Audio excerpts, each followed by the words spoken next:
pessoal, esse é o meu primeiro vídeo no canal e tá aqui dois irmãos me ajudando, né? O André, que está atrás da câmera, e Bárbara, né? Olá, pessoal. Eles são pessoas que eu já conheço os pais, né? Os dois casais já conheço há muitos anos, há décadas na verdade, e eles ainda estavam na fraldinha ainda, quando eu conheci eles, mas eles estão aqui me ajudando, a Bárbara está aqui também. Tá me ajudando, coordenando, perguntando para eu não me perder, tá bom? Bem, meu nome é Edgar Bravo Nogueira, né? É o mesmo nome do canal. Eu tenho 64 anos, sou casado com Norma Helena, há 40 anos, né? E tenho dois filhos, o Rodrigo, que é o primogênito, e o Fábio. O Fábio também tem um canal chamado Os Bravos, né? Alguns irmãos conhecem. E sobre a sua vida, como é que você resume ela? Bem, eu tenho 64 anos de idade e aos 4 anos o Senhor começou a trabalhar no meu coração, na minha vida. A história é um pouco longa, mas eu estava vendo um avião, uma manobra, e eu falei para meu pai: papai, se o avião cair, o que que acontece? Ele falou: o piloto morre. E aí eu comecei a perguntar sobre a morte, ele falando, e eu fui ficando chocado. Daí ele falou, bem resumido, ele falou assim: um dia eu vou morrer e você vai também. Aí eu comecei a chorar, ele começou a rir, pegou no meu colo e tal. Mas é interessante que eu vi isso como uma palavra de Deus, que eu botou no meu coração, eu fiquei pensando, falei assim: eu tenho que escolher alguma coisa certa, que um dia eu vou morrer. Então, como eu falei ontem para você, já comecei a filosofar desde pequeno, né? Qual é o propósito da minha existência? E aí, isso foi com 7 anos, eu estava na casa da minha avó, no interior de São Paulo, no sítio dela, e ela começou a falar do Senhor Jesus, né, falando do Evangelho, e ela botou assim a primeira sementezinha, foi até sobre esse assunto que eu vou falar um pouquinho hoje, sobre a volta de Jesus, e aquilo nasceu mesmo, né, foi crescendo. Depois ela até falou assim: Edgarzinho, você vai ser um crentinho. Fiquei olhando para ela e falei assim: eu quero, né? Mas é tão difícil, eu pensei, né? E dos 7 anos até os 17, né? Eu me converti mesmo aos 17, eu estava naquela fase de criança para pré-adolescência, adolescência, e eu fiquei muito conflito da fé, né? Eu não sabia como fazer, ficava entre lei e a graça, não conhecia a graça de Deus, então foi uma luta muito grande, mas interessante que a semente ficou e eu fiquei com temor. Eu tinha temor, às vezes os amigos contavam piada de coisas religiosas, tudo, eu já ficava assim, não gostava muito de participar daquilo. E com 17 anos o Senhor realmente me pegou, foi numa reunião de jovem, ele me pegou de cheio, né, me abraçou e não deixou mais eu soltar ele. Então foi muito jóia, foi prazeroso. Foi maravilhoso o Senhor ter escolhido eu, assim, com 17 anos, poder jogar minha vida tão novo, né? Podia ter sido antes, né? Mas também foi um prazer. E depois da conversão, você, como é que... Depois, assim que eu me converti, eu fui para a vida militar, né? E servi as Forças Armadas durante 12 anos. E foi muito bom, tenho muita boa lembrança. O Senhor me preparou para muitas coisas, muitas lições que eu aprendi lá, eu levo até hoje. Mas teve um momento, né, com 12, 13 anos de vida militar, que eu senti assim, deixar a carreira e seguir o Senhor. Orei, pedi conselho para alguns irmãos e eles falaram que tudo bem, que era importante eu fazer isso, e realmente eu fiz e não me arrependo, né, porque eu pude dar tudo aquilo que eu tenho, né, logicamente cada um é chamado para alguma coisa, deve ser fiel ao seu chamado, mas o meu chamado foi isso. Tem muitas lutas, muitas dificuldades, mas também muitas alegrias, né? Então é um resumo da minha vida pessoal. Bem, e as características do seu trabalho, do seu ministério? Eu sempre, assim, quando estou, né, sempre perto de você, vejo que você sempre fala de várias viagens, de vários encontros fora. É isso aí, Bárbara. Eu realmente tenho uma característica do meu trabalho, é esse local. Eu procuro colaborar ou formando líderes, pastores, presbitérios, né? Ou então colaborando com alguns que pedem ajuda. Eu sempre estou no trabalho viajando mesmo, né? Esse é o local. E também na área de seminários, tudo sempre é fora, né? Ajudando a formação de missionários e tudo. Então isso aí é uma característica que você observou bem mesmo, né? Uma vez que você veio aqui, até ficou aqui em casa, eu lembro que eu sentei com você, comecei a conversar sobre a palavra e você me ensinou assim, uma forma de como eu ter um conhecimento geral da palavra, começando de Gênesis, pegando alguns capítulos da Bíblia. Você tem algum sobre essa área de ensino? Você É uma área assim que eu também tenho, eu creio que Deus tem me usado nisso, é uma área que eu gosto também, né? Não é um ensino assim teológico, um ensino profundo em pesquisa, não. Eu tenho, assim como diz, eu tenho irmãos que eu sei acessar e aprender disso, né? Não eu fazendo necessariamente essa pesquisa profunda. Minha pesquisa é mais básica, mas graças a Deus eu tenho as fontes certas para procurar isso, né? O meu ensino é mais voltado para a parte prática, de formação. Eu gosto muito daquele versículo em Esdras 7:10, que fala assim, que Esdras dispôs o seu coração para buscar a lei do Senhor, para cumprir a lei do Senhor e para transmitir a lei. Então a gente vê 4 processos aí. Primeiro, uma disposição do coração. Segundo, buscar a lei do Senhor, né? Pesquisar, estudar, memorizar. E a outra parte, a terceira, é praticar aquilo, né? Aquilo que aprendeu, aquilo que ele estudou. E a outra parte, a última parte, é ele transmitir. Por quê? Porque se você não conhece nada, você, assim, não querendo usar essa palavra como ofensiva, mas é a pessoa ignorante, ela ignora das coisas de Deus, então é bom saber. Mas a pessoa sabendo, conhecendo, sabendo onde está, racionalmente sabendo onde está tudo, e só parando por aí, ele acaba sendo meio hipócrita, né? Ele vai saber falar sobre o amor tudo sofre, tudo crê, tudo espera, tudo suporta, ele vai saber falar sobre que é importante perdoar, mas ele vai acabar parando aí, ele não vai viver aquilo. Então ele acaba sendo uma palavra meio forte, mas ele acaba sendo hipócrita, né? Então, quando eu falo para os outros, sempre olho para mim, então eu vigio muito se eu estou praticando aquilo que eu estou entendendo. O outro passo é o aspecto de viver, né, de cumprir, né, como diz a palavra, cumprir, viver, praticar. Então, tem que praticar, você tem que procurar a vida, isso é no relacionamento, talvez numa área você tem mais dificuldade, a outra você tem mais facilidade, mas você vai evoluindo no Senhor, né, crescendo, né, como diz a palavra, Paulo fala em Filipenses, desenvolvendo a vossa salvação com temor e tremor. Então, esse é um outro estágio. E o terceiro estágio é ensinando, né? Jesus fala que a gente é para ir dar muitos frutos, e os frutos devem permanecer, muitos frutos. E aquele que não dá fruto, ele corta, né? E aquele que dá, ele limpa para que produza mais. Então esse ciclo de dispor o coração, de aprender, de praticar e transmitir, eu acho que tem que ser fechado. Porque primeiro, ou ele fica na ignorância, segundo, se ele sabe e não vive, ele fica hipócrita, e se ele sabe e vive, mas não consegue transmitir, ele fica infrutífero. Então eu vejo assim que é um início, meio e fim. Então o ensino meu é mais voltado para essa questão mais prática, né? Então é um estudo assim mais, vamos chamar, sistemático, né? Outra coisa, não envolve só teoria, envolve a teoria, que é conhecer, mas envolve prática, compromisso, tempo, dedicação, confiança, disciplina, né, compromisso dos dois lados, amor, andar junto. Tem que ter uma disciplina que eu estou dizendo, não é uma disciplina de punir, não, é uma disciplina de a gente aprender a ter, desenvolvendo, a palavra disciplina, né, não estou conseguindo achar outra, porque na Bíblia a palavra disciplina, acho que parece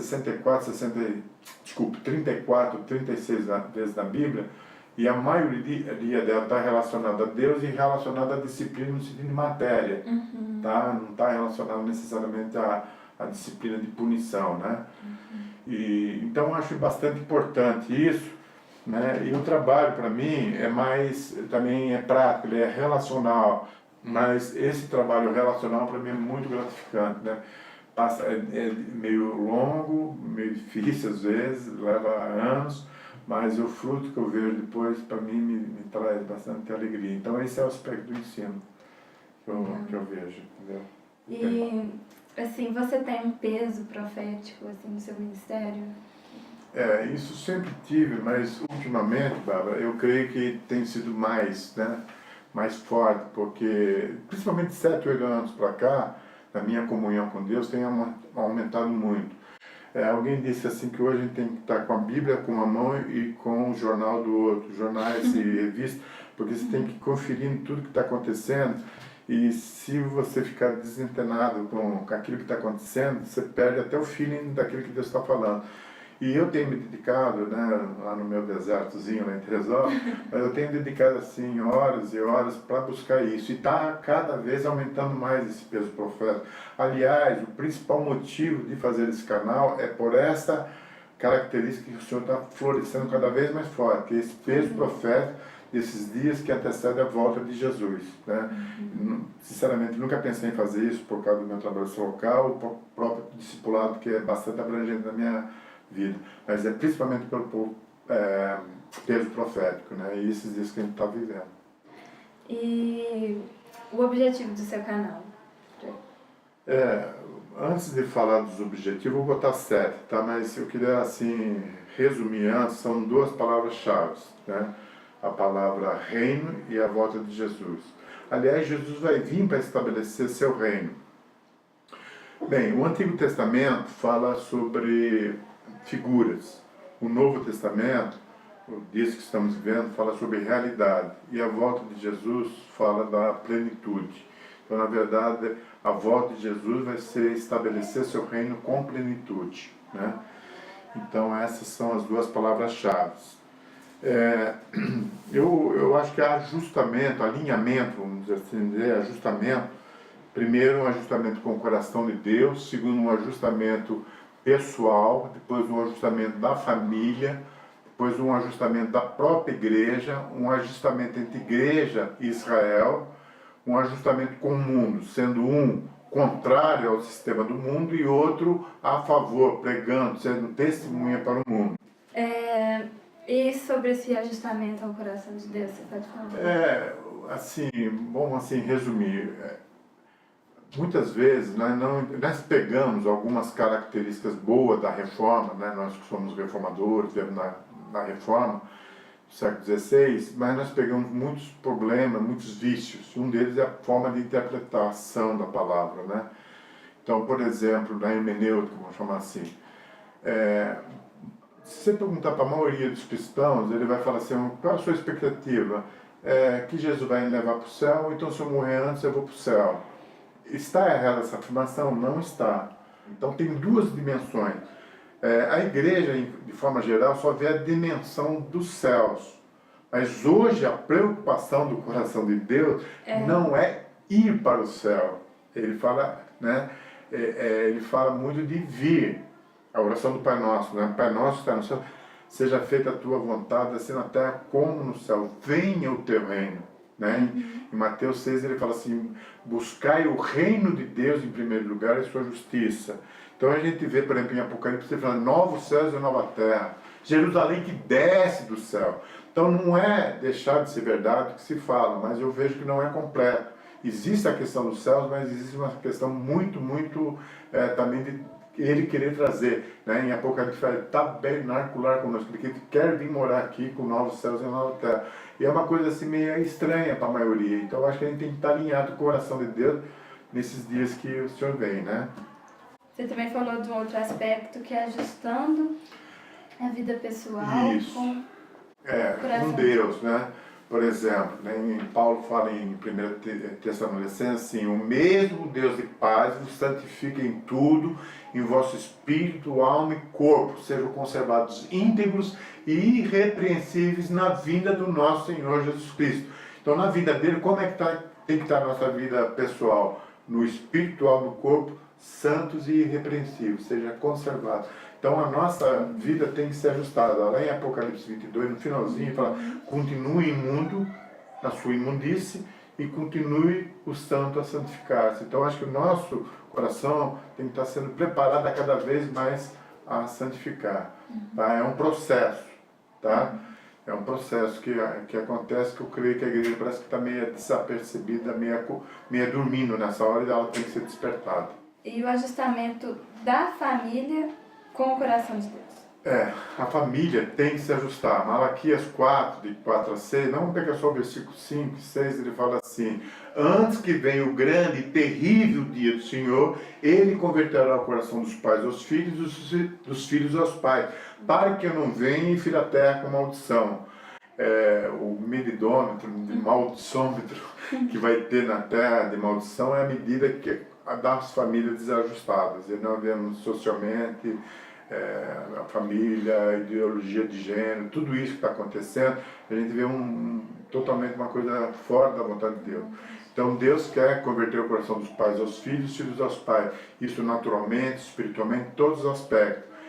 E isso é a última palavra que Deus dá no Antigo Testamento, é o último versículo, que é para converter o coração, para que eu não venha e fira a terra uma maldição. Então, na verdade, nós estamos diante de uma grande ira de Deus contra a terra, e o que está poluindo, o agente poluidor da terra é a família como está. Tanto fora da igreja como na igreja, uma boa parte da igreja. Logicamente não são todos, né? E também tem o aspecto da igreja ajustada, que você falou, da igreja ajustada com... A igreja, ela, por exemplo, a gente vê lá Paulo em Efésios capítulo 5, ele fala assim, né, ali no capítulo 5, lá embaixo, ele fala assim: grande é esse mistério, mas eu refiro a Cristo e a igreja. Porque ele está falando de família, mas lá embaixo ele fala: não, esse mistério que eu estou falando é sobre igreja, né, Cristo e a igreja. E no versículo 25 ele fala algo do passado: maridos, amai a vossas esposas como Cristo morreu por ela, né? Então, fala do passado, ele morreu há 2000 anos atrás, numa cruz. Depois, vamos pular o 26 da proposta. No 27, esse é o 25, no 27 ele fala assim, que ele voltará preparando para uma igreja santa, gloriosa, sem mácula, sem ruga, sem defeito, né, por ele santa e gloriosa, né, santa sem defeito. Então, quando ele fala isso no 27, está falando do futuro, da segunda vinda. E no 26, nesse sanduíche, ele fala o meio que essa igreja fica gloriosa, lavando com a palavra. Então a palavra de Deus, não somente na razão, no intelecto, mas sendo revelado, ele vai fazer a transformação da lavagem da igreja. Hoje a igreja não está santa, ela não está lavada, ela está sujinha, né? Então a igreja precisa ser bonita, linda, né? E isso é o que eu creio que a igreja precisa experimentar nesses dias. Bom? Sim. A gente tem vivido tempos que a gente sempre ouve de Israel. E você falou que um dos ajustes é a igreja ajustada com Israel. Isso. Segundo o coração de Deus. Né? Isso aí vai ser um assunto que a gente vai ter que conversar bastante, é um pouco confuso, né? Muitos acham que vai ter uma tripulação só para Israel, então fica muito confuso. Mas assim, resumindo, já que é uma apresentação, as 12 tribos eram de Israel, israelitas. Jesus foi filho de Davi, era judeu. Os 12 eram judeus. A primeira igreja foi judaica. E o primogênito na mentalidade, nos princípios de Deus, o primogênito, ele tem uma importância. No mundo, Deus só vê dois tipos de povos, os judeus e os gentios. E isso se tornou uma inimizade histórica, depois nós podemos entrar nisso. Mas eu creio que no final dos tempos, o Senhor vai restaurar o gentio e o judeu. Tá? Vai ter um remanescente, logicamente não são todos, né? Mas eu creio que vai haver uma restauração do judeu com o gentio com o judeu. Se você quiser, você pode ler Efésios 2, você pode ler Romanos 9, 10, 11 especialmente, né? A bênção que veio para nós foi por causa da rebeldia dele. Muito mais a restauração dele será a ressurreição dos mortos. Então imagine que coisa gloriosa. E para ele ser restaurado, a igreja tem que interceder. Então é uma coisa bastante, até um pouco nova, mas é importante. A igreja está alinhada com Israel. E o sexto aspecto que você colocou é os santos contra o sistema desse mundo. Isso. A gente vê, né, que em João, na 1 João, fala assim: não ameis esse mundo, porque quem ama esse mundo, o amor do Pai não está nele. A gente vê em Tiago também, falando sobre isso, né? E eu vejo assim, realmente a gente precisa ter e contra todo o sistema, né? Existe um sistema diabólico, existe um sistema da nova ordem mundial, um sistema da própria, muita gente às vezes não entende, a própria ONU. A ONU é um instrumento terrível, né? A gente pensa, não, mas Nações Unidas, tudo, mas são vários sistemas políticos, aqui no Brasil a gente pode ver muitos exemplos, o sistema todo está corrompido, tá? Então, eu vejo assim que a gente precisa, por exemplo, só um pouquinho, a gente está falando de ONU, por exemplo, a gente está falando de Israel. Você sabe que desde que a ONU foi fundada até os dias de hoje, mais de 50%, 60% das resoluções da ONU foi contra Israel. E para piorar, os que mais batem palmo para a ONU, que mais aceitam as suas resoluções é o Brasil. Então você vê que o Brasil, nessa área, profeta, está indo na contramão, entendeu? Então, é assim, concluindo, Apocalipse 18, ele fala assim, Babilônia vai cair, o sistema vai cair, o sistema religioso, o sistema político, econômico, social, tecnológico, ele vai cair. E depois ele fala no versículo 4, sai dela, povo meu, sai dela, cai fora daí, que vai cair. E a gente tem uma noção, realmente, tem código de base, a gente, quando, até na internet, a gente sabe que de uma certa forma, todos nós estamos envolvidos de uma certa forma com o sistema. Mas ele está mandando sair. O que é esse sair? Eu não teria resposta, tá? Mas eu quero estar buscando para entender o que é esse sair. E sai dela, povo meu, porque ela vai cair. Então eu vejo que é uma hora mesmo de ir contra, aí não ajustando, é ir contra o ajuste do sistema, né? Sim. Você finalizou um dos 7 aspectos, o último aspecto, você falou do testemunho, né? Da igreja para... Isso, eu vejo assim que a gente fala muito e não está errado, a gente sempre quando vai pregar Jesus, fala assim, você não quer aceitar Jesus que morreu na cruz, olha lá, ele está lá e tal. Mas eu creio que vai ter um mover profético dentro de nós que vai pregar de uma forma, a mesma mensagem de uma forma diferente. Né? Em Atos 1:8, um versículo bem conhecido, né? Recebereis poder ao ser sobre vós e sereis minhas testemunhas. Primeiro, testemunho quer dizer mártir, muitos não sabem, mas testemunha é mártir. E serei minhas testemunhas, Jerusalém, Samaria, até os confins da terra e tal. Então é dar testemunho, né? Eu creio que haverá tipo um avivamento da gente começar a proclamar que as nações vão cair. Esse reino passou a ser o nosso Senhor e Cristo, lá no capítulo 11 de Apocalipse. Então essa situação assim, eu vejo que é muito importante, né? Em 2 Coríntios 2:5 fala assim que Cristo restaurou, reconciliou o homem com Deus e nos deu o ministério da reconciliação. Então nós temos o ministério da reconciliação. E também, só para fechar esse ponto, Apocalipse, no capítulo 11, ele fala de 2 testemunhas.